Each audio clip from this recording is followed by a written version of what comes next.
안녕하세요. 한올심리상담센터입니다.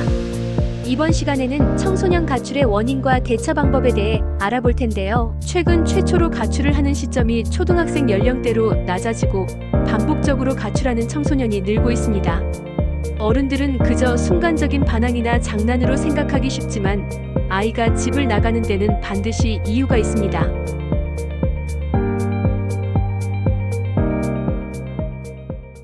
특히 초등학생이라는 어린 나이에 가출을 선택했다면 그 배경에는 감당하기 어려운 감정적 혹은 환경적 문제가 숨어있을 가능성이 높습니다. 따라서 아이의 행동만을 비난하거나 억지로 돌아오게 하기보다는 먼저 왜 그런 선택을 했는지 아이의 입장을 들여다보는 것이 무엇보다 중요합니다. 대부분의 경우 가출하는 아동은 가정 내 문제를 안고 있습니다.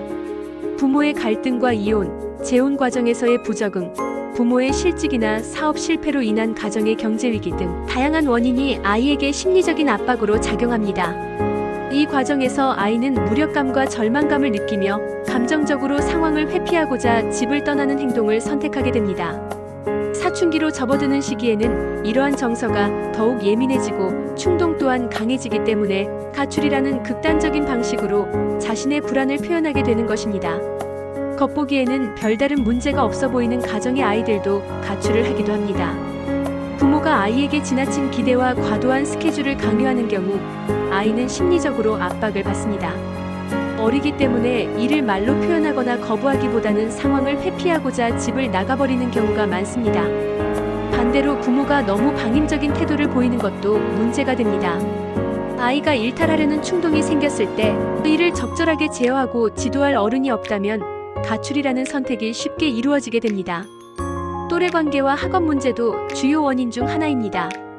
초등학생 시기에도 성적과 친구 관계에서 스트레스를 받을 수 있으며 성적이 낮거나 친구들에게 따돌림을 당하는 상황에서는 정서적 고립감을 느끼게 됩니다.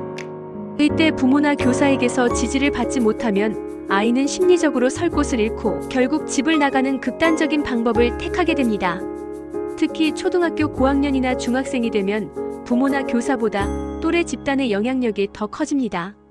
맞벌이 가정의 경우 부모의 통제가 약해지면서 아이들끼리만 어울릴 기회가 많아지고 그 과정에서 집단 심리에 휩쓸려 가출을 하게 되는 경우도 적지 않습니다. 때로는 아이가 원하지 않더라도 친구들의 권유를 거절하기 어려워 함께 가출에 동참하는 상황도 발생합니다. 가출 자체가 재미있어서 반복하는 경우도 있습니다. 가출을 한 아이들이 PC방, 찜질방, 빈집 등을 전전하며 새로운 경험을 하는 과정에서 평소 느낄 수 없었던 자유와 자극을 경험하게 됩니다. 그 과정에서 같은 처지의 또래들과 어울리고 복지시설을 이용하는 법을 익히며 일종의 요령이 생깁니다. 반복되면서 이러한 생활에 익숙해지고 재미를 느껴 습관적인 가출로 이어지기도 합니다. 가출하는 아이에 대해 부모나 교사는 안타까움, 분노, 당혹감 등 복합적인 감정을 느끼게 됩니다. 그러나 무엇보다 중요한 것은 아이의 입장에서 상황을 이해하고 왜 그러한 행동을 할 수밖에 없었는지 원인을 찾아보려는 태도입니다. 단지 가출을 했다고 해서 비행아동이나 문제아로 규정짓기보다 상황과 환경, 정서적 요인을 세심하게 살펴볼 필요가 있습니다. 아이의 가출 사실을 알게 되었을 때는 무엇보다 먼저 아이를 찾는 것이 우선입니다. 평소 아이의 또래 관계와 자주 가는 장소를 미리 파악해두는 것이 도움이 됩니다.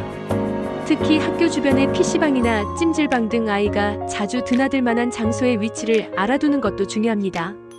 아이가 돌아온 후에는 부모나 교사가 아이와 대화를 시도해야 합니다.